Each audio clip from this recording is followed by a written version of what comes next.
Bien, buenas noches a todos. Bueno, buenos días a los que van a ver de día el video.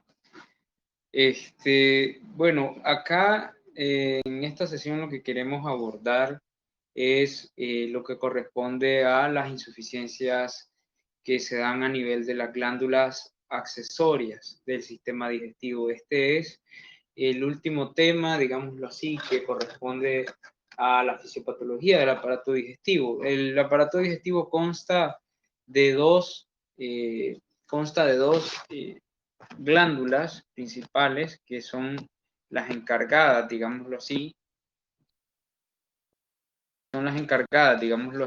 de los elementos anexos al sistema digestivo. Estas serían el páncreas, ¿verdad? Que tiene una gran función, y lo que corresponde a el hígado, que también es considerado como un anexo digestivo. Páncreas e hígado, les puedo decir que estas estructuras pues cumplen con una función bien importante. En el caso del páncreas, pues aunque esta parte suena como muy patológico, es decir, es más como en patología que se ve esta parte, nosotros no tenemos como algún mecanismo, digámoslo así, de relevancia, si lo podemos tomar desde ese punto de vista, un mecanismo de relevancia que podemos mencionar a niveles pancreáticos. Lo que sí tenemos a niveles pancreáticos son factores patogénicos importantes que sí hay que mencionar. Primero que nada, la función general del páncreas es la producción del jugo pancreático, que ayuda o colabora en el proceso de la desnaturalización de las grasas. Y ese proceso de desnaturalización de grasas pues colabora a la absorción de este tipo de elementos que ustedes saben que están en el interior de los alimentos y se desdoblan después de las digestiones químicas que se hacen a niveles digestivos, principalmente en el caso de los carnívoros y los omnívoros, ¿verdad? Que pueden tener dietas tanto cárnicas como no cárnicas, derivadas vegetales, o dietas abiertas, es decir, que no podemos ni siquiera clasificarla nada más como un vegetal o una carne. Entonces, esto del páncreas es muy importante porque la secreción pancreática, de hecho, es la que permite que el desdoblamiento, digámoslo así, de alguna grasa para su absorción. En general, son tres sustancias las que se le atribuyen al páncreas que la secreta, que son la tripsina, la quimiotripsina y la carboxipeptidasa, que son tres sustancias de liberación química, que obviamente el páncreas tiene una particularidad, y es que él tiene capacidades tanto endocrina como exocrina. Por eso se le conoce como una glándula de características mixtas, porque a niveles endocrinos nosotros sabemos que el páncreas desde la célula alfa y beta y delta, ¿verdad? Puede secretar lo que son la insulina, el glucagón y la somatostatina, que son los encargados de la regulación de la glicemia y otros procesos. Por somatostatina todavía no, bueno, ustedes quizá la recuerden de fisiología. Y a niveles exocrinos, o sea que hacia el exterior, no hacia el interior del organismo, el páncreas secreta lo que sería, bueno, pues los jugos pancreáticos, ¿no? Que se hacen a base de tripsina. Esto pues básicamente hace que el páncreas tenga una importancia digestiva, por eso se le conoce como una glándula anexa. Sin embargo, pues cuando hablamos de insuficiencia pancreática, es cuando de hecho el páncreas no está funcionando bien. Entonces, ¿cuáles serían los factores patogénicos principales que hay que mencionar acá? Que como les decía, no hay como un análisis tan profundo porque no son mecanismos complejos. Aquí, en insuficiencia pancreática, lo que ustedes tienen que saber es cuáles son esos factores que ocasionan la aparición de la insuficiencia pancreática. Ya hemos hablado con anterioridad que el término insuficiencia es que el órgano no cumple con su función. De manera que si la función que acabamos de definir para el páncreas es la secreción del jugo pancreático, cuando éste no lo está haciendo, simplemente se concibe como un estado de insuficiencia pancreática. exocrina, ¿verdad? Porque en el caso del digestivo, la insuficiencia endocrina pues no tiene una relevancia clínica y ni fisiopatológica porque eso lo vemos en glúcidos, ¿no? Cuando estamos allá en otra sesión, en otro trabajo. Pero bueno, ¿cuáles son las tres causas? Primero, las obstrucciones de los conductos pancreáticos pueden ser una de las causas de insuficiencia exocrina, por supuesto, ya sea por un estado inflamatorio, ya sea por un estado obstructivo. También el páncreas, como cualquier órgano, cualquier glándula de secreción, tiene la debilidad, porque si lo queremos ver como una debilidad, de que perfectamente puede entrar en un proceso de obstrucción de los canales de salida, ¿sí? Entonces, esto hace, por supuesto, que el páncreas tenga ciertas obstrucciones que van a impedir la salida del jugo pancreático, el cual, por cierto, es muy ácido, y, y bueno, si no sale es por una obstrucción, ahí no hay como un mecanismo así bien complejo de decir nos vamos a confundir, ¿no? Porque es bastante sencillo. La segunda causa que se le da a las estructuras de insuficiencia pancreática exocrina son los daños al páncreas, ¿no? Las pancreatopatías, que estas son afecciones directas al parénquima pancreático, es decir, que el parénquima, que el órgano como tal, se encuentre afectado. Eso sería una pancreatitis directa, ¿no? Esto ya puede darse por diversos agentes, inclusive hay ciertos agentes etiológicos que tienen la tendencia de ocasionar pancreatitis, ¿no? También tenemos las atrofias, que por ejemplo en el caso de los perros son muy comunes, las atrofias degenerativas del páncreas, que de hecho crean la tendencia no solamente a un estado de diabetes, sino también a un trastorno con la digestión. Entonces ahí tenemos un problemilla, ¿no?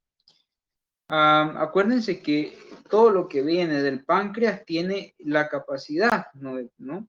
de, de colaborar, ¿no? A la cuestión esta de la absorción de los nutrientes y eso. Entonces, si yo tengo un estado de pancreatitis, yo tengo un daño difuso del parénquima pancreático, obviamente ese es un páncreas que no va a funcionar y si no funciona, pues no va a secretar los elementos que requiere.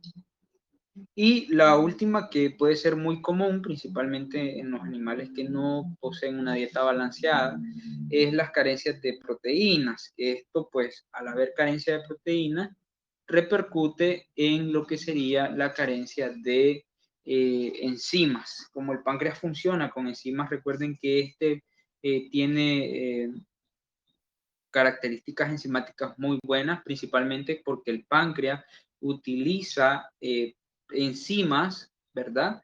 Para preservar, digámoslo así, su estructura. Es decir, el jugo pancreático es tan destructor que si no existieran esas enzimas inhibidoras, que de hecho se forman de forma inactiva en el páncreas, pues el páncreas se podría consumir a sí mismo.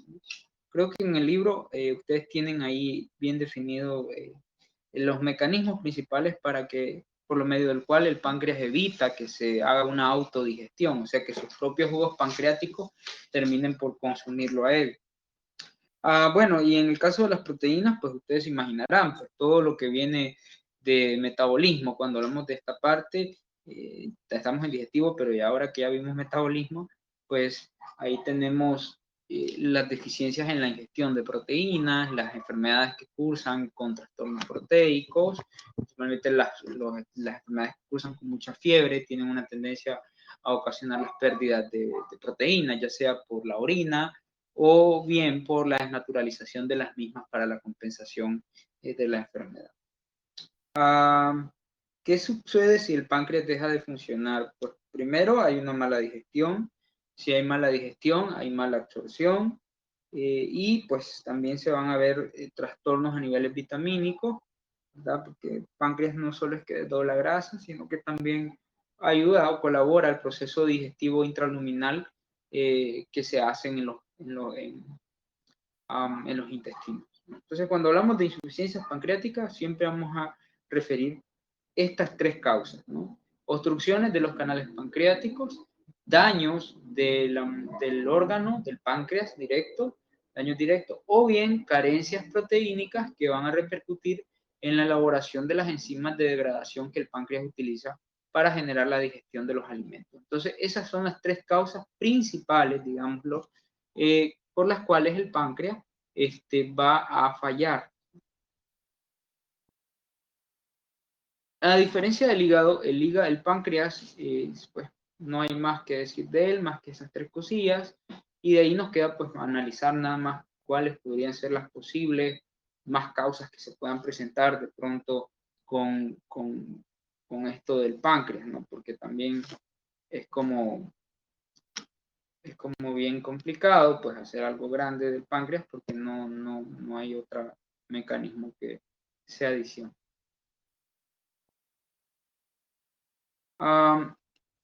Ok, vamos a comenzar.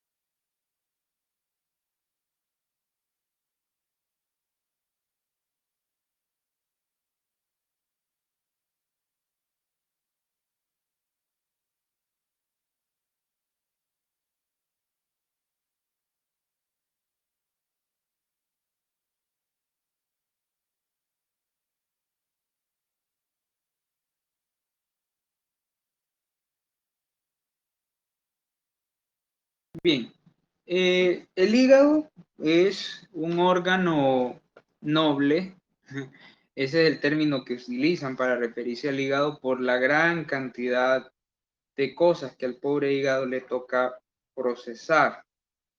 Me parece es que normalmente somos muy descorteses del hígado, ¿no? Porque al final es una glándula también, al igual que el páncreas, que cumple funciones múltiples, funciones hormonales, funciones de producción de proteínas, que son, digámoslo así, las principales funciones importantes en este órgano. Es un órgano desintoxicante, a través del que se elaboran un gran número o se procesan un gran número de sustancias que son ingresadas al organismo. Por ejemplo, los medicamentos, muchos de ellos utilizan desdoblamiento hepático.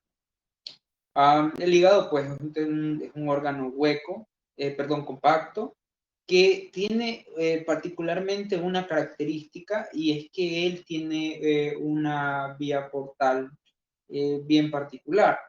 Es una porción del cuerpo que tiene una irrigación, eh, digámoslo, diferente, porque el hígado no tiene como un vaso grande, ¿no? El hígado entra una arteria grande y la arteria se ramifica en arteriolas y vénulas, que es todo el hígado, y luego pues pasa otra vez a convertirse, a converger en una vena grande. Entonces es bien interesante la funcionalidad vascular que tiene este órgano, quizá ustedes la recuerden un poco. Igual en histología se ve esta parte de hepático porque los canales vasculares en el hígado pues son lobulares. Ustedes recuerdan los lobulillos hepáticos que tenían forma hexagonal, que tenían una arteria, una vena, que era muy similar a lo que mirábamos en la optiona. Entonces el hígado es eso, ¿no? Es una red interdigitada de vasos capilares que derivan de un vaso mayor, y ese vaso mayor luego converge en otro vaso mayor que justamente es el que lleva ya toda la información necesaria hacia lo que sería el corazón para la oxigenación, ¿no? Recoge todos los elementos. ¿Cuál es el problema con el hígado? Pues que el hígado también puede fallar, como cualquier órgano, y cuando el hígado falla se comprometen un sinnúmero de funciones, no solamente funciones que son, que nosotros podríamos deducir, sino también funciones que estarían lejos, ¿verdad?, de nuestra imaginación a veces, porque el hígado es tan mixto en su forma de actuar que nos podría sorprender de la cantidad de cosas que tiene a su cargo, digamos. Bueno, el hígado tiene las presiones circulatorias, las vías portales, ¿no? Que están justamente son las que logran caer en convergencia al hígado central. También tiene funciones hormonales. Ahí vemos que hay un sinnúmero de hormonas que, si bien no son secretadas en el hígado, utilizan esto para poder convertirse. Ahí vemos, por ejemplo, un ciclo de la vitamina D, miramos el ciclo del angiotensinógeno. Bueno, el hígado también es el sitio para la digestión de los ácidos grasos, para el procesamiento de los ácidos grasos libres en los rumiantes. Ya sabemos que los ácidos grasos que son atribuidos a la circulación en el hígado es justamente donde sufren el proceso de reesterificación, el proceso de beta-oxidación y el proceso de creación lipoproteica. Además de eso, el hígado es el productor por excelencia de proteínas de muy baja densidad, de lipoproteínas, de fosfolípidos y de otros elementos de ensamblaje. O sea, el hígado es toda una fábrica, digamos, del cuerpo. Por eso es tan importante y tan poco valorado, diría yo, esto del hígado, porque a veces no valoramos a nuestro hígado. Probablemente nuestro hígado no nos quiere. Y cuando le digo no valoramos nuestro hígado, no me refiero nada más al uso de las bebidas alcohólicas, sino también a los alimentos, ¿no? Porque todos los alimentos finalmente terminan por repercutir en el hígado, ¿no? Un hígado graso, una esteatosis, el balance energético negativo, comer y no comer también es malo para el hígado, es decir, si simplemente dejo de comer, ocasiona un daño, si simplemente como en grandes cantidades o en raciones no adecuadas, también ocasiona un daño. Entonces, hay que ver que a grosso modo el hígado definitivamente es una de las glándulas menos valoradas, digamos. Así. Tiene por ende también funciones metabólicas, hay funciones de defensa ligadas al hígado, desintoxicaciones, cumple con funciones hematopoyéticas también, que eso es muy importante.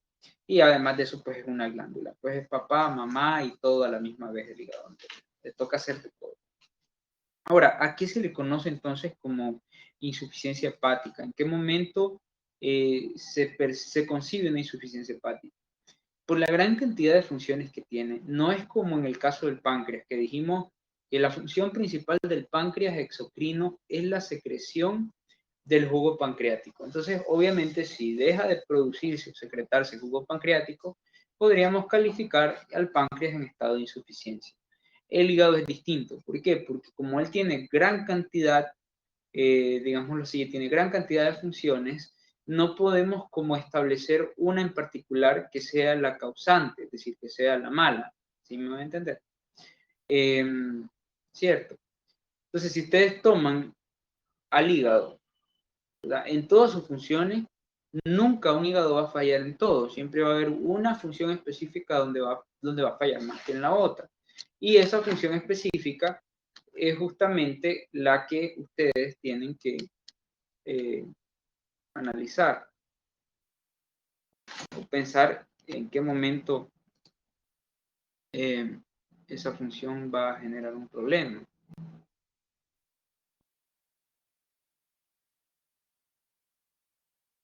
Permítanme, chicos.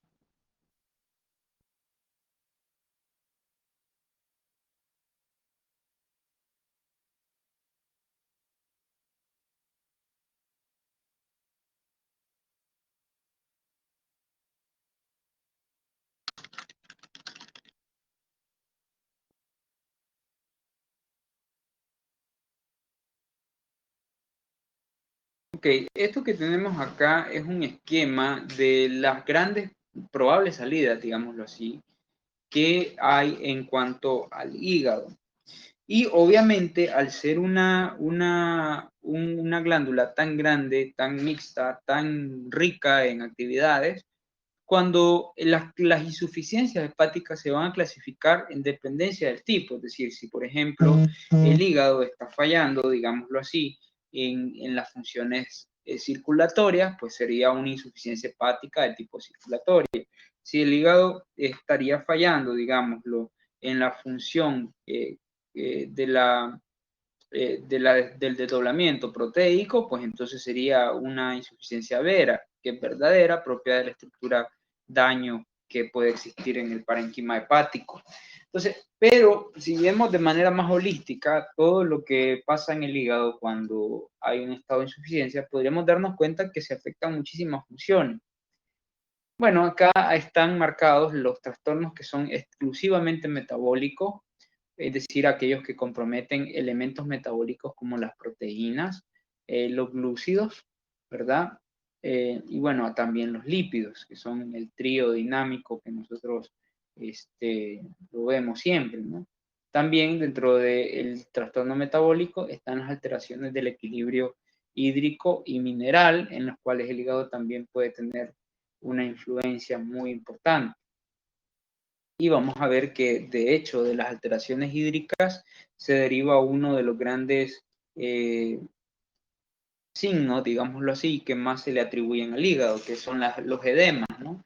Entonces, cada vez que se ve un edema, lo primero que uno piensa es que el hígado está mal. Hay muchísimas causas de edema, hoy lo vamos a ver en la clase de balance hídrico, que el edema no necesariamente es por un problema hepático, no necesariamente es porque está fallando el hígado, hay más, ¿verdad? Hay muchísimo más. Pero bueno, miremos desde el punto de vista de las proteínas. Esto es importante porque las proteínas son de hecho producidas por el hígado y al disminuir las funciones metabólicas, es decir, el funcionamiento hepático, puede haber una disminución en la síntesis de muchas proteínas, no solamente de una. Aquí están mencionadas, digamos, las principales. Por ejemplo, aquí tenemos la disminución en la síntesis de albuminas. Como ustedes saben, las albuminas son muy abundantes bueno, en la sangre, son de las proteínas que mantienen la presión oncótica del plasma. Si nosotros descendemos los niveles de proteínas de este tipo, como la albumina, si la albumina desciende, puede haber edema. ¿Por qué? Porque la presión coleidosmótica del plasma se mantiene gracias a las proteínas que hay dentro de los canales musculares. Esas proteínas mantienen el agua de la sangre en el interior del vaso sanguíneo, ¿sí? Entonces, cuando la proteína se pierde o cuando hay una disminución de las proteínas, es muy común que el agua se salga. Eso es lo que sucede, por ejemplo, con los cachorros. Es muy común en perritos que nacen, por ejemplo, de madres toxocarosas o de madres que están sufriendo o padeciendo una enfermedad parasitaria y o desgastante, o a cachorros que, por ejemplo, no están siendo bien alimentados en sus primeras etapas de vida, que llegan a la clínica veterinaria porque tienen un edema. Y el veterinario genio lo único que hace es poner un diurético, como que si eso va a compensar el nivel de problema, ¿no? Si el animal no está comiendo bien, no está obteniendo las proteínas, pues el resultado es un edema, es decir, que como hay disminución en las proteínas, no se van a sintetizar albuminas. En este caso no quiere decir que el hígado esté dañado, más bien lo que está sucediendo es que el hígado no tiene con qué trabajar, ¿no? Eso es como una regla. Quiero decirles que el hígado necesita de materias primas, ¿no? Si no tengo la materia prima, pues no voy a poder hacer una síntesis de proteínas, es decir, si no hay proteína, no voy a poder tener o elaborar, digámoslo así, los elementos proteicos necesarios.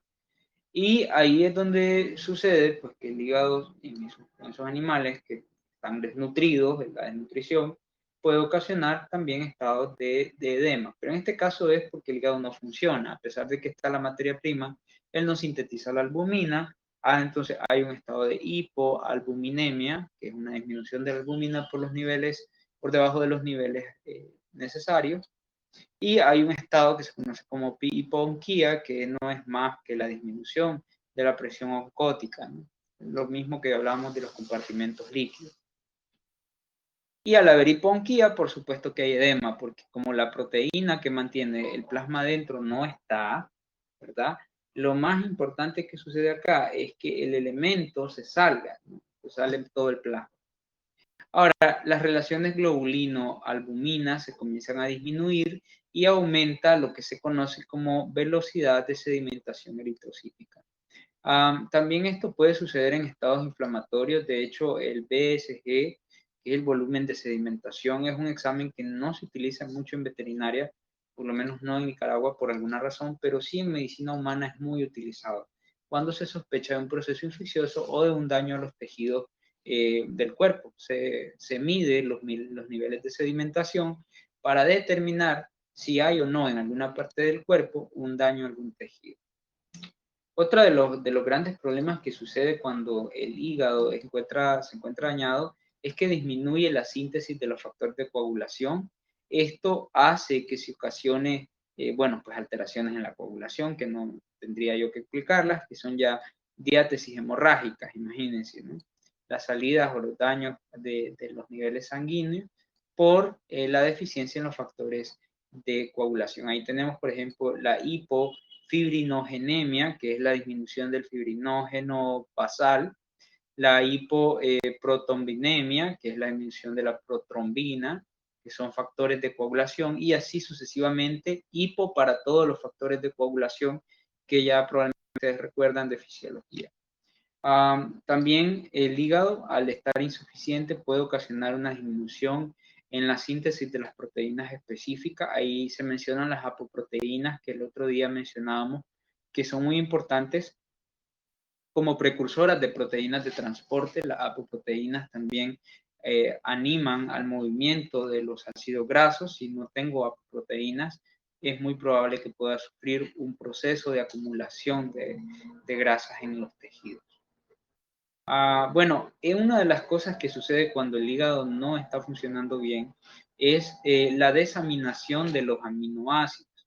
Pues básicamente esto es como un desdoblamiento, digamos, de las estructuras de los aminoácidos que ocasiona la hiperaminoacidemia. ¿Qué significa eso?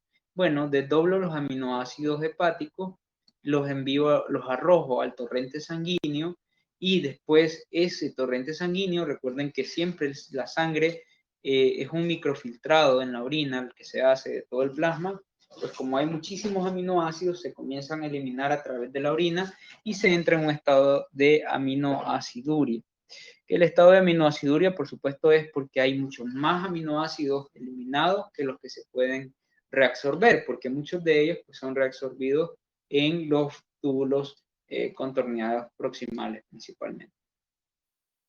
Desde el punto de vista de los glúcidos, menciono que un trastorno en el hígado puede ocasionar grados de hipoglicemia, porque obviamente no tenemos el desdoblamiento total de los alimentos, ¿no?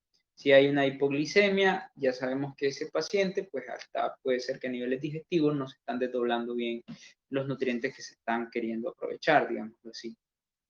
Bueno, también puede haber una hiperglicemia por glucogenólisis. ¿Qué es lo que sucede usualmente cuando hay un estado de patólisis, que es la destrucción neta del tejido? Es decir, que el tejido funcional, digamos, las porciones funcionales del hígado comienzan a ocasionarse o a presentar ciertas alteraciones directas. Ahí vemos que hay depleción de glucógeno. La palabra depleción es un sinónimo de pérdida, ¿ok? Entonces, acuérdense que el hígado también funciona como una reserva de glucógeno. Y tenemos el glucógeno hepático, que es el que se desdobla cuando hay necesidades de energía, como en el estado de estrés o como en otros estados que son muy similares.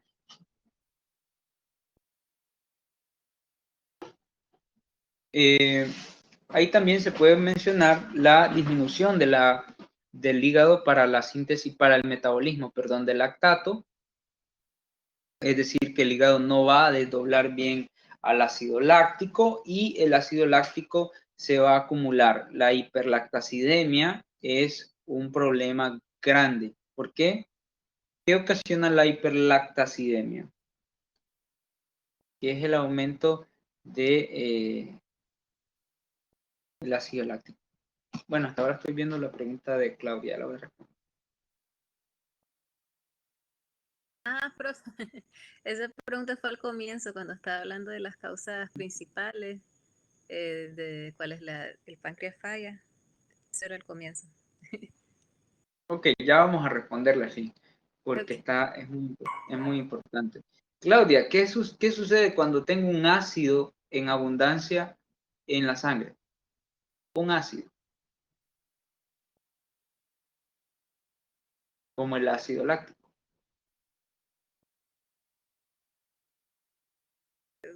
Bueno, no sé. Lo primero que puse es que, ay, no sé. Le iba a O decir sea, algo si hay malo. un ácido a niveles metabólicos, ácido.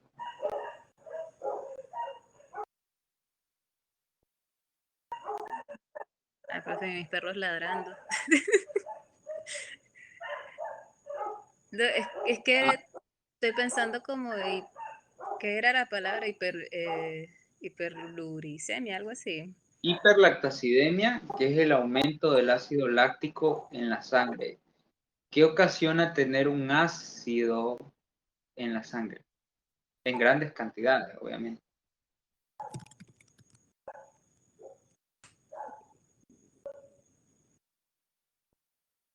¿no? Pues ocasiona un estado de acidosis. Es decir, si tengo un ácido en la sangre que se me está aumentando, como el ácido láctico, lo que puede suceder es una acidosis.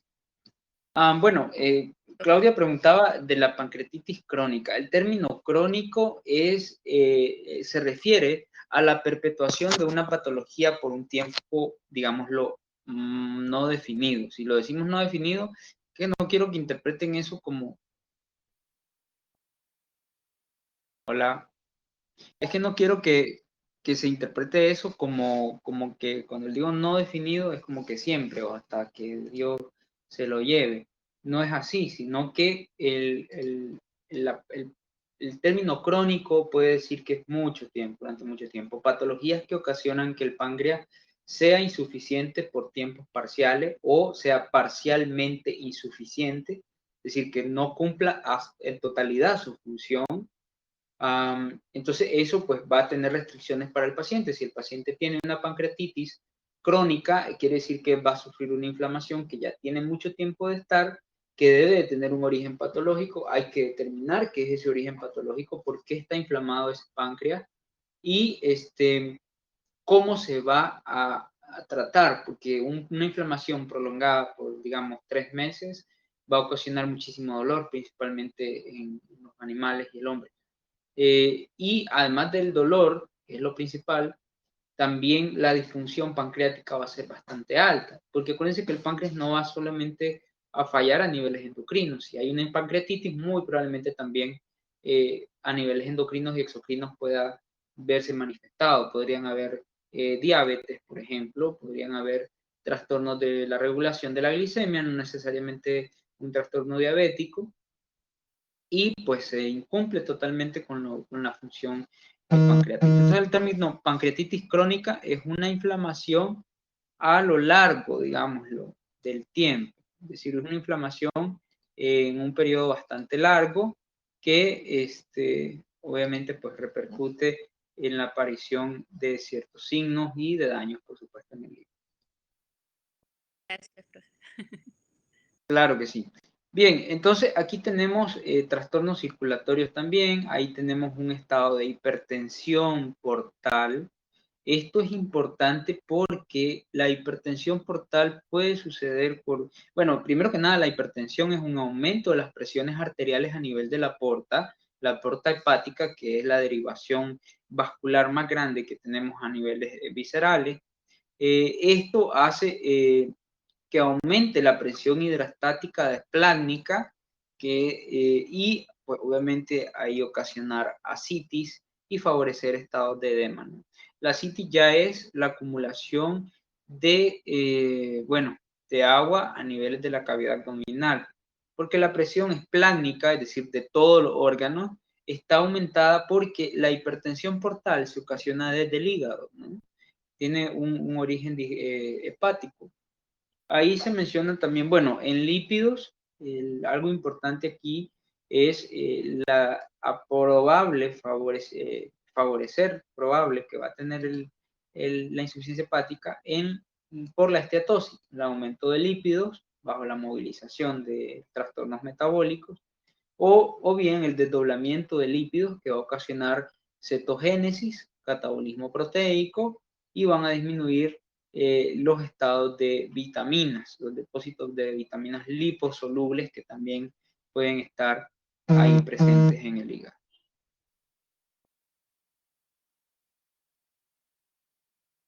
Bueno, acá se mencionan también que dentro de las alteraciones hídricas, ¿verdad? Tenemos la hipocupremia, que es el aumento de cobres, ¿no?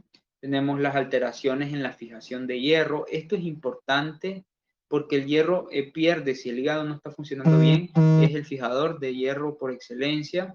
Hay un estado que se conoce como hiperferrinemia, que es el aumento del hierro a niveles sanguíneos. No es bueno, ¿verdad? Las presiones hidrostáticas también ocasionan o afectan el balance del sistema hídrico enterosistémico, ocasionando, por supuesto, diarrea, porque hay hipersecreción intestinal pasiva, que es, ¿se acuerdan el ciclo unidireccional donde el hígado podría secretar una sola salida, ¿no? Una sola salida de agua que como sale se absorbe?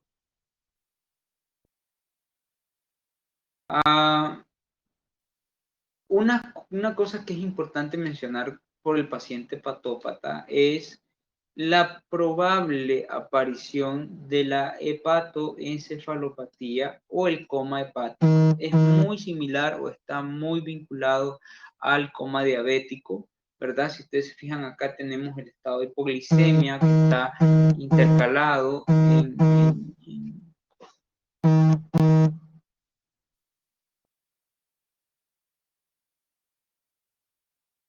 Citado, profe. terrible.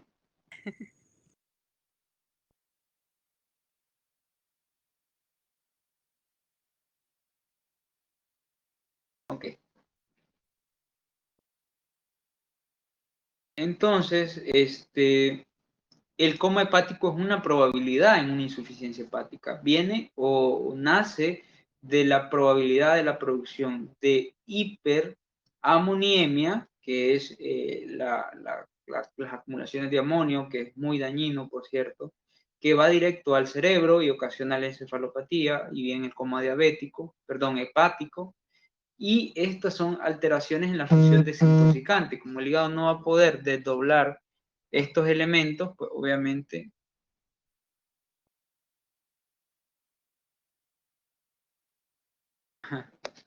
porque obviamente los comas hepáticos van a venir de la acumulación de los tóxicos. Como el hígado es desintoxicante, si el hígado no está funcionando, él no va a poder desintoxicar el medio, y al no poder desintoxicar el medio, estos tóxicos se van a acumular y van a terminar intoxicando al paciente.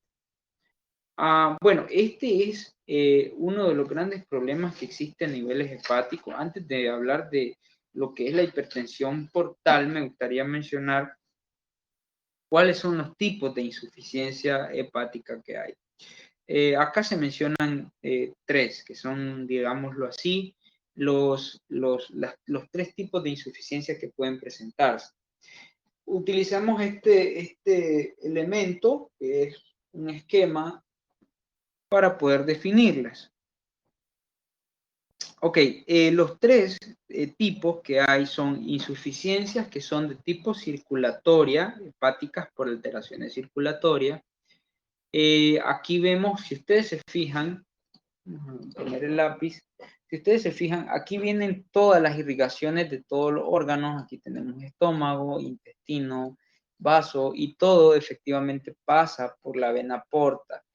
El detalle es que la vena porta en el hígado, que ya es esta parte de acá, no la cruza así, ¿verdad? Sino que ella se deriva en capilares, se deriva en cada uno de los senos sinusoides y luego se vuelve a convertir a una arteria grande, ¿ok? O sea que el hígado solamente es un sitio de transición. Viene de una vena porta, que es la vena porta, es esta, que la vena porta recoge la sangre de todos los órganos, la pasa a través de la malla interdigitada de venas o de canales vasculares del hígado y luego se vuelve a convertir en otra vena hepática, ¿ok? Y la vena hepática lo que hace es llevar, digamos, a través de la vena cava al corazón la sangre a la oxigenación.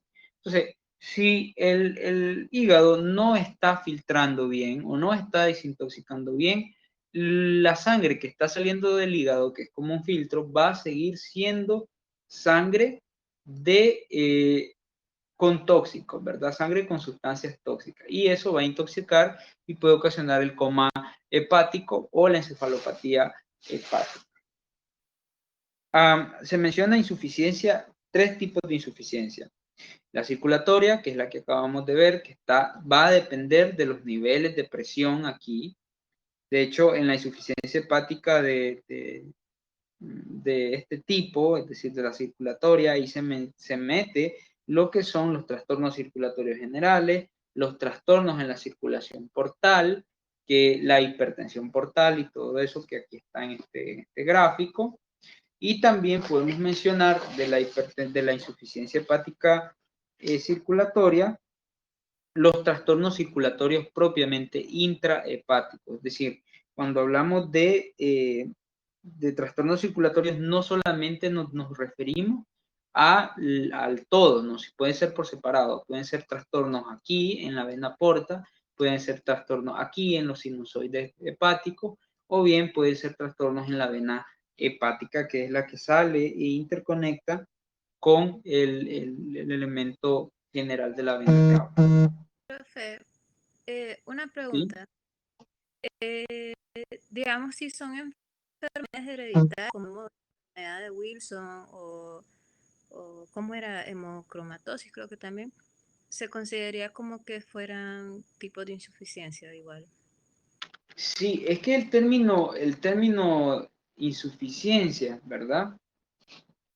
El término insuficiencia es que efectivamente no está funcionando, así sea hereditario, así sea infeccioso, así sea traumático, así sea de cualquier factor, ya de naturaleza física, química, biológica, viable, perdón, siempre va a ser idiopática, extrínseca o intrínseca, cualquiera de los tipos que estudiamos nosotros. Insuficiencia es insuficiencia, ¿ok? Así sea un defecto congénito o hereditario. Porque al final es un hígado o un páncreas que no funciona, ¿sí? Okay. Entonces finalmente quedamos en lo mismo, ¿no? A pesar de que las causas pueden ser múltiples, es simplemente un órgano que no está funcionando, perdón, a la perfección. Ok, gracias. Claro que sí.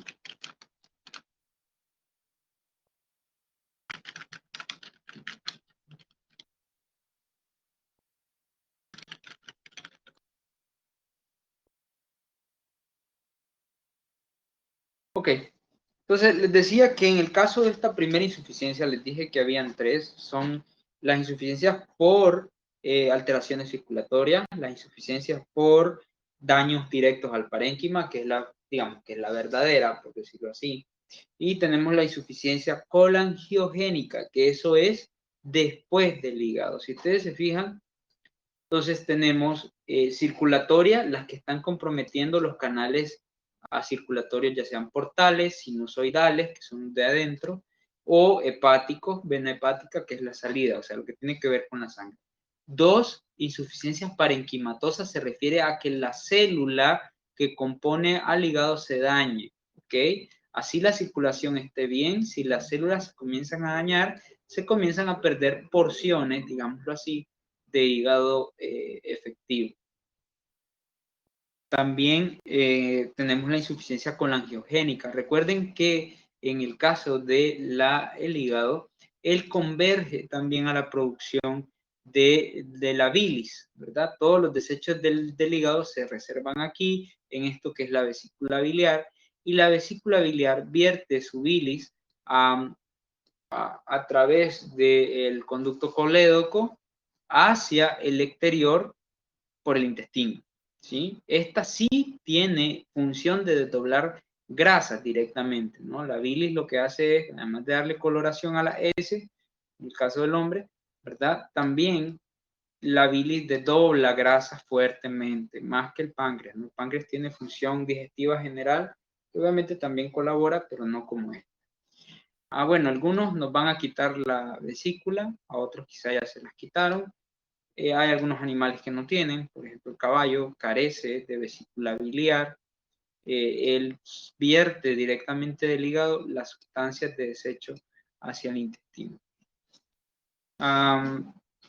Pero bueno, en un mundo particular, casi todas las especies tenemos una vesícula, si es que no nos las han extirpado. Entonces, cuando hablamos de colangiogénica, de insuficiencia colangiogénica, es una insuficiencia aquí, en la liberación del colédoco, ¿no? Eso es colangiogénesis.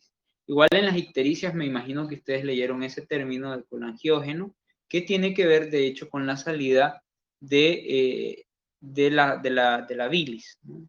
Pero bueno. Entonces, para resumir, en el caso de insuficiencias hepáticas circulatorias, pueden ser daños que se presenten a niveles de la circulación portal, ¿verdad? A niveles de trastornos generales que reduzcan la circulación de la sangre, por ejemplo, la insuficiencia periférica, la insuficiencia circulatoria periférica, la insuficiencia cardíaca izquierda, la insuficiencia o la estenosis de las válvulas aórticas también pueden ser una causa, y por supuesto las trombosis, las embolias, esos son trastornos circulatorios que van a repercutir en la funcionalidad, ya sea los senos sinusoidales, de la vena porta o de la vena hepática. Entonces, todo lo que sea dinámica, hemodinámica, ¿verdad? Tenga que ver con la sangre, va a ser una causa, por supuesto, de una insuficiencia hepática de tipo circulatorio. Ahora, es muy importante la hipertensión portal, porque es un trastorno muy presentado en el hígado. ¿Qué es hipertensión portal? La hipertensión portal es el aumento de la presión de los vasos capilares en el hígado constituyente, es decir, que todos los hígados tienen su constitución a nivel portal, son los senos sinusoidales. Si esos senos sinusoidales tienen presiones elevadas, pues no favorecen a la función hepática. Aquí vemos, por ejemplo, que hay tres tipos de hipertensiones portales. Tenemos la prehepática, que está ligada a un aumento del flujo sanguíneo, o bien al aumento de la resistencia del flujo. La intrahepática, que también puede ser por aumento del flujo sanguíneo o por aumento de la resistencia del flujo. Igual la poshepática. Entonces, aquí tenemos prehepática, se refiere a lo que está, a los canales vasculares que hay antes del hígado. O sea, ahí tenemos los canales que vienen del estómago, del intestino al vaso y otros órganos, y el principio de la vena porta. Y luego tenemos las intrahepáticas, que estos son los presinusoidales, porque hay una arteria central, ¿verdad? Portal, una ramificación portal grosa. Luego están las ramificaciones sinusoides, en esta etapa son sinusoidales. Y también están la vena central, que es esta vena central es como un sitio de convergencia en donde precisamente ya se va a dar la conversión a la vena hepática. Entonces a esto se le va a conocer todo lo que daña aquí, obstruye aquí, lesione estos canales vasculares, va a ocasionar una hipertensión portal de tipo intrahepático. Y tenemos la poshepática, que son los canales vasculares que están después del hígado. Ahí tenemos la vena hepática, la vena cava y la arteria hepática. Causas principales de estas: compresiones, trombosis, insuficiencias tricúspides de las válvulas, pericarditis exudativas que pueden también generar un daño, ¿verdad?, a este tipo de elementos.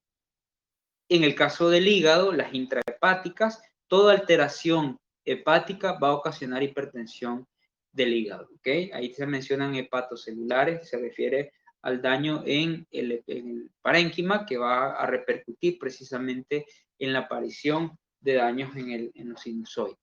Estos ahí se mencionan las más comunes: hepatitis, que hay hepatitis que son de tipo viral, la cirrosis, que ya es la destrucción general de las células. Esto va a ocasionar una insuficiencia por hipertensión portal intrahepática.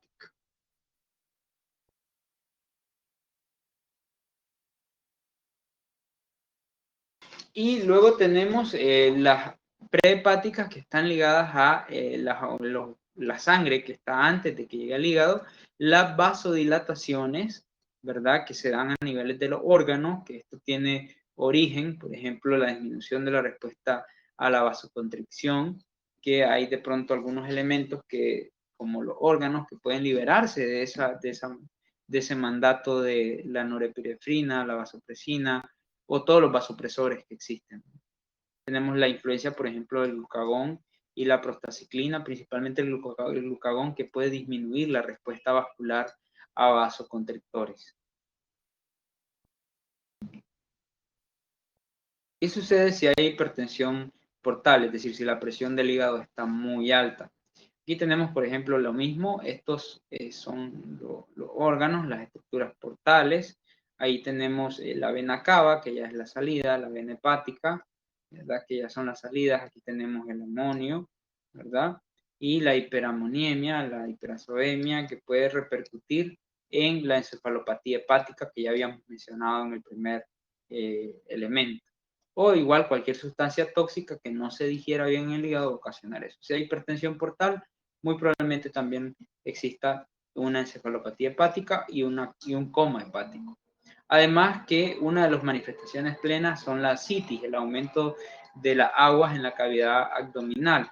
¿Por qué? Porque la presión de los capilares hepáticos aumentan y eso ocasiona que el agua se extravase, y al extravasarse el agua, pues obviamente sale agua, hay hipoalbuminemia que también puede influir. También tenemos la linfogénesis aumentada, que también puede influir.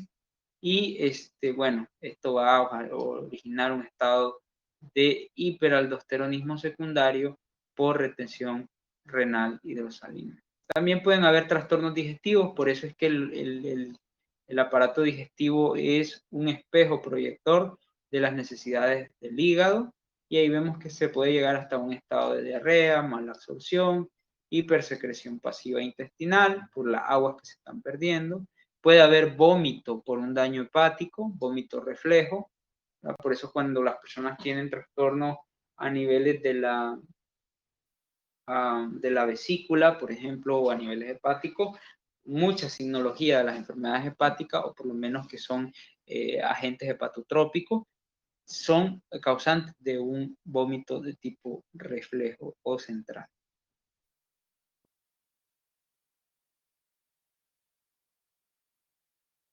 Sí, regálame un minuto, Claudia.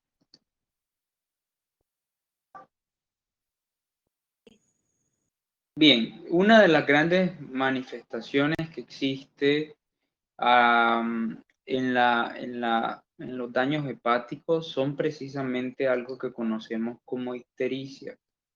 Bueno, la mayor parte de ustedes ya entregó un esquema de la ictericia y por ende pues más o menos dominamos, digámoslo así, de dónde sale este termo ictericia, ese término ictericia. Bueno, ¿qué es la ictericia? Primero, la ictericia es la acumulación de bilirrubina no conjugada en los tejidos. Esto hace que los tejidos tengan una tendencia a la coloración amarillenta. Y, por supuesto, es una manifestación de enfermedad hepática, a veces, ¿verdad? Una vez que uno comprende cómo está la fisiopatología de la ictericia, pues se da cuenta que no necesariamente es el hígado el que está mal, ¿verdad? Pueden ser otras porciones hepáticas o porciones no hepáticas también. Pero bueno, ¿qué es la bilirrubina no conjugada? Primero que nada, tenemos que irnos un poquito arriba hacia lo que son los eritrocitos o los glóbulos rojos. Resulta que los glóbulos rojos se catabolizan, es decir, significa que se destruyen. Además, lo estamos hablando de los inmaduros. Tenemos también el catabolismo de eritrocitos viejos, que ustedes no sé si recuerdan que un eritrocito tiene una vida media de 120 días. Entonces, hay un recambio de eritrocitos del 1 al 2% diario que sufre una lisis o una destrucción que la hace justamente el sistema de defensa, que es el sistema inmune, a través del sistema fagocítico mononuclear, que es el encargado de la limpieza, la vigilancia del sistema del organismo, ¿no? Entonces el sistema fagocítico mononuclear lo que hace es destruir células que ya están muy mal. Y en la médula ósea podemos encontrar destrucción también de los eritrocitos. Bueno, ahí se menciona también la posibilidad de que el hígado, las hemoproteínas que están almacenadas de la destrucción también puedan surgir o llegar a ocasionar catabolismos y liberaciones de hemoglobina. Como ustedes recuerdan, el eritrocito es una célula que básicamente tiene como función transportar el oxígeno. El eritrocito entonces lleva a todos los órganos del cuerpo la molécula de oxígeno para poder mantener vitales a los tejidos. Pero para que éste pueda fijar moléculas de oxígeno a su membrana, el eritrocito posee proteínas que se llaman hemoglobinas, que son esas proteínas que sujetan o adhieren fuertemente la molécula de oxígeno a la estructura del eritrocito.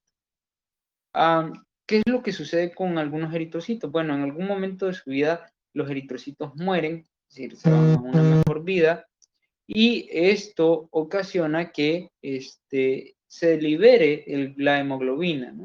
Y la hemoglobina queda libre. Aquí comienza la historia. La hemoglobina es una proteína que al ser el fruto del desecho y la destrucción de eritrocitos tanto viejos, que representan el 1 o el 2%, y el catabolismo de eritrocitos inmaduros en la médula, pues ella, una vez destruida, se deriva en dos grupos. En el grupo globina, que usualmente es reutilizado, ¿verdad? Hay aquí una reutilización. Y el grupo hemo, que aquí es donde nosotros vamos a estudiar. ¿Qué pasa con el grupo hemo? El grupo hemo utiliza una enzima que se llama hemooxigenasa que convierte al grupo hemo en biliverdina. ¿Ok? La biliverdina utiliza una enzima que se conoce como biliverdin reductasa que convierte la bilirrubina en bilirrubina, a la biliverdina en bilirrubina. ¿Ok? Y esto hace pues que haya una liberación al torrente sanguíneo de una bilirrubina que se conoce como bilirrubina no conjugada. ¿Ok? Esta bilirrubina no conjugada queda libre en el plasma como un anión difusible, es decir, una parte puede crear conjugada con el espacio albumínico, la mayor parte, y la otra parte puede quedar como un anión de difusión, o sea que podría acumularse levemente en los tejidos sin causar daño. La bilirrubina no conjugada albumínica llega al hígado, ¿verdad? Y en el hígado, digámoslo así, existe todo un proceso que permite que finalmente se dé origen a la bilirrubina conjugada. Entonces aquí vemos, por ejemplo, que la bilirrubina no conjugada entra, hay ligandinas, ¿verdad? Aquí tenemos toda la estructura, la conjugación de la bilirrubina por la glucuronotransferasa. Ahí tenemos un montón, además de enzimas, como la glucuroniltransferasa, el monoglucónido de bilirrubina, que permiten la excreción canalicular de bilirrubina conjugada. ¿Ya la bilirrubina conjugada qué es? Bueno, la bilirrubina conjugada no es más que la secreción biliar. ¿Ok? Esa bilirrubina conjugada sale al intestino a través del conducto colédoco y llega al intestino como urobilinógeno, a formar urobilinógeno, que el cual permite la remetabolización de algunos elementos, incluyendo la urobilina y el esterco-urobilinógeno, que ya es el que le otorga el color a las heces. En fin, la bilirrubina, perdón, no conjugada es la que ocasiona la ictericia. ¿Ok? O sea que esta es la que da la pigmentación amarilla. Si hay mucha bilirrubina no conjugada, recuérdense que la bilirrubina se conjuga en el hígado. Si no hay bilirrubina conjugada, ¿verdad? Si no se conjuga bien la bilirrubina, quiero decir, esta se acumula en los tejidos y tenemos un estado de ictericia. Sin embargo, vamos a ver 3 tipos de ictericia que son muy importantes. Aquí se mencionan muchísimos más, pero básicamente son 3.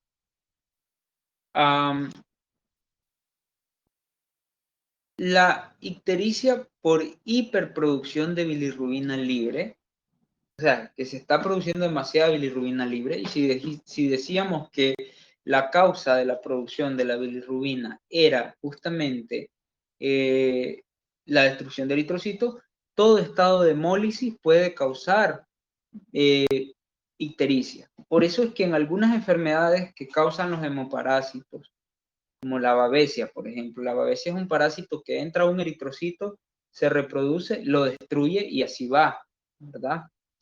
Entonces destruye miles de eritrocitos. Aquellas enfermedades que ocasionen la destrucción de eritrocitos son conocidos como ictericias hemolíticas, que son hiperproductoras de bilirrubina libre. Obviamente ahí se mencionan las hemolíticas, las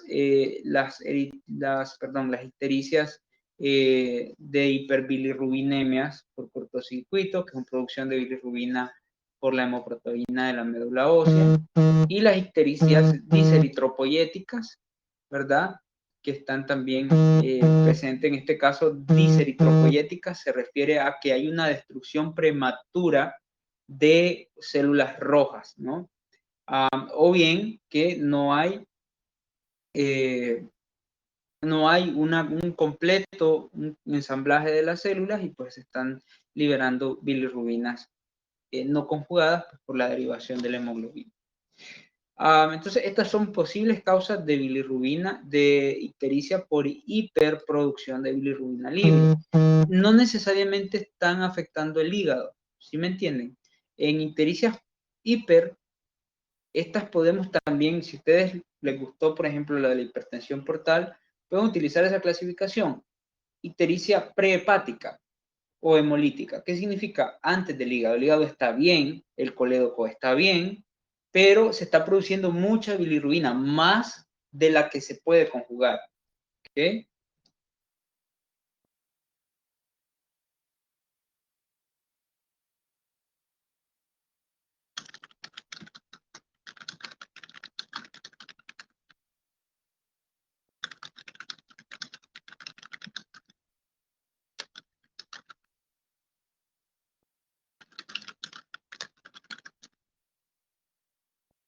Más de la que se puede conjugar. Entonces, si yo estoy produciendo más bilirrubina de la que se puede conjugar, la bilirrubina que no se va a conjugar va a llegar a los tejidos y al llegar a los tejidos, lo que voy a tener yo es ictericia. Voy a tener la aparición entonces de un color amarillento en todas las mucosas. Pero ojo, nada que ver con el hígado, ¿ok? Aquí estamos hablando de diseritropoiesis, estamos hablando de cortocircuitos, que son producciones de bilirrubina en la médula ósea. Estamos hablando de hemolíticas, es decir, destrucción de células rojas, ya sea por parásitos, ya sea por tóxicos, ya sea por medicamentos, ya sea por lo que sea, ya sea por una transfusión sanguínea mal hecha, ¿verdad? Ahí tenemos esas apariciones. Son ictericias prehepáticas, son más vasculares que otra cosa. Luego tenemos las ictericias por trastornos de conjugación. Estas podríamos decir que son ictericias hepáticas o parenquimatosas porque ya son culpa del hígado, ¿ok? Ya sea por daños enzimáticos, por ausencias de alguna enzima, gluconeotransferasa, se menciona ahí, o por inhibición de la glucoconjugación. Ahí están algunas cosas que son bien rebuscadas, diría yo. A mí me gusta más llamar a estas ictericias hepáticas. ¿Por qué? Porque la responsabilidad aquí efectivamente es del hígado, ¿ok? La responsabilidad es totalmente del hígado. Y luego tenemos las ictericias por trastornos en la captación, y tenemos bilirrubina libre, que son pues deficiencias propias del hígado, que ya tenemos ahí, por ejemplo, las hepatitis, las enfermedades de Gilbert, tenemos las enfermedades que son de regulación, es decir, que son de producción o de metabolismo hepático, etcétera, todo lo que venga a dañar el hígado. ¿Ya? Por eso a estas me gusta llamarlas hepáticas o parenquimatosas para que no nos perdamos. Y tenemos las poshepáticas, es decir, después del hígado lo que sigue es la liberación de la secreción biliar. Y si mi secreción biliar está obstruida, ¿verdad? Hay colestasis intrahepática, hay colestasis extrahepática. Si hay colelitiasis, por ejemplo, ¿verdad? Que tengo piedras en la vesícula, o hay piedras en el colédoco, eso va a evitar que salga la fasciola hepática, los ascaris, las compresiones de fuera, todas esas son colestasis extrahepáticas que van a ocasionar una regresión total de la bilirrubina, es decir, se va a comenzar a acumular en el hígado y no va a comenzar a conjugar. Las mismas bilirrubinas no conjugadas van a intoxicar al hígado y no van a permitir que se dé. Por eso aquí también se menciona la colestasis intrahepática, que también es importante. Aquí vemos, por ejemplo, cuando se da a niveles hemolíticos, esta es una ictericia hemolítica. Tenemos una hiperhemólisis, que hay liberación de biliverdina, hiperproducción de bilirrubina libre, hiperbilirrubinemia no conjugada, lo que ocasiona la ictericia ligera. Tenemos el claro flavínico, que es el color particular que se le llama cuando la ictericia todavía está un poco leve. Y pues acá tenemos todo el ciclo de que hay un aumento en la bilirrubina no conjugada, más de la que se puede sintetizar, y eso es malo, ¿no? Aquí tenemos una hipersecreción de bilirrubina al intestino, que hay hipercolia, se le llama eso, cuando hay mucha secreción de ácidos biliares, la hipercolia. La hipercolia ocasiona un aumento del urobilinógeno, y el aumento del urobilinógeno aumenta el urobilinógeno que se reabsorbe porque se cae el intestino, y este a su vez también afecta al hígado. Un aumento del urobilinógeno también puede llegar a afectar efectivamente la función renal, y vamos a encontrar urobilinógeno en la orina. ¿Por qué? Porque hay demasiado urobilinógeno, se va a exceder. Además que también tenemos rangos de hemoglobinuria por hemoglobinemia de hemólisis. Acuérdense que las esterasas, perdón, no son esterasas, que los riñones, cuando se hace un examen químico, pueden marcar sangre, ¿no? Hay los exámenes químicos de orina me marcan sangre hemolítica o sangre entera. En este caso, pues tendríamos sangre hemolítica, porque lo que estamos hablando es que es un estado de hiperhemólisis. Ahora, por otro lado, atendiendo otra situación, si hay hemólisis, hiperhemólisis, quiere decir que los niveles de oxigenantes en el cuerpo van a reducirse, es decir, no van a haber tantos eritrocitos para oxigenar el cuerpo. Esto va a repercutir en la aparición de estados de hipoxia y, por supuesto, en alteraciones cardiorrespiratorias y metabólicas consecuentes, porque si no hay oxígeno, ¿qué va a suceder? Bueno, todos los tejidos que van a dejar de percibir eritrocitos con oxígeno por la hemólisis van a entrar en proceso de producción de ácido láctico para producir la vía de glucólisis anaeróbica y energía fuera libre de oxígeno. Entonces, ¿qué sucede? La glucólisis anaeróbica utiliza ácido láctico, entonces por eso se mencionan alteraciones cardiorrespiratorias y metabólicas, porque si hay ácido láctico en la sangre, ¿qué vamos a tener, Claudia? Si hay un aumento del ácido láctico. ¿Por qué me hace esto, profe? La misma pregunta, ya la había respondido yo una vez. Ay, ¿qué me había dicho? Ácido, sí, Sí, sí. va a haber acidosis, ¿verdad? Ácido. Porque es un ácido. Bien, y entonces es lo mismo, ¿no? En el caso de las ictericias por coléstasis, bueno, vean lo que aquí el problema es que no hay liberación. Aquí tenemos la obstrucción, una obstrucción del conducto colédoco, que ¿qué es lo que hace este conducto colédoco? Crea colestasis. La colestasis es que la hemoglobina conjugada en conjugación ocasiona un reflujo, ¿verdad? Hacia el hígado, o sea, el hígado se nos llena de bilirrubina conjugada que entra al hepatocito, ¿verdad? Y comienza a inhibir el bloqueo, a inhibir la producción, perdón, de la función digestiva. Y esto puede regresionar aún más hacia las arterias, hacia las venas que vienen de los órganos, y ocasionar algo que se conoce como colangiectasia. muy grave. Miren todo esto que hay con la colangiectasia, ahí se menciona la liberación libre, el aumento de la retención de la bromosulfaleína, perdón, la insuficiencia colangiogénica, que obviamente si hay colangiectasia y colestasis, el hígado va a estar cargado de sales de líquidos biliares, y esos líquidos biliares pues van a ocasionar efectivamente que el hígado se dañe.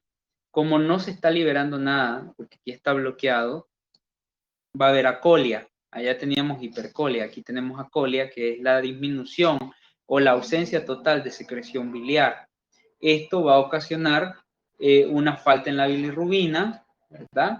La falta en la bilirrubina va a una falta en urobilinógeno y vamos a tener heces acólicas. ¿Qué significa esto?